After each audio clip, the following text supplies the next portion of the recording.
U ponoć, 31. decembra, najčešće sebi i bližnjima, između ostalog poželimo i bolje finansije nego prethodne godine. Sa takvom mišlju budimo se i 1. januarskog jutra.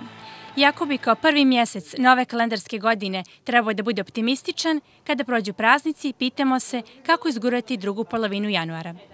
Da li je prodavcima manji promet početkom godine? U januaru je dosta manji promet posle nove godine i Božića, narod se istroši i normalno da je promet manji. Bo mi loše, baš loše. Pa nije loše, kako kada do pola januara je bilo malo lošije, od pola je malo bolje tako. Jako loše. Kako prodavci ističu, najveći razlog slabog prometa je to što su se ljudi istrošili tokom praznika, kao i da već dugo vlada besparica. Plate male, da je narod baš od bespari.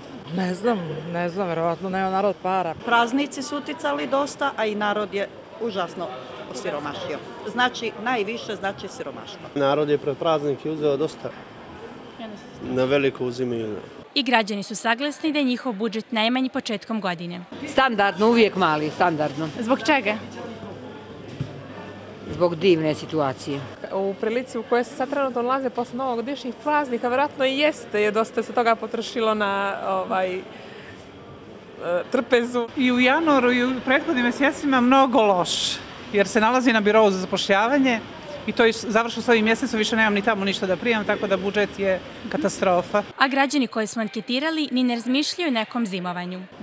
Nikako, ne pomišljam o tome. Ništa, Boga mi, nemam ni da preživim. A Bogu mi teško.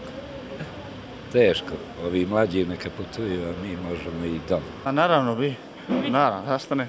U trgovačkim lancima još nismo mogli da dobijemo podatke vezane za promet za januar. Potrošačka korpa u januaru 2012. godine koštala je oko 778 eura, dok se očekuje da će krajem januara ove godine ta cifra premašiti 800 eura.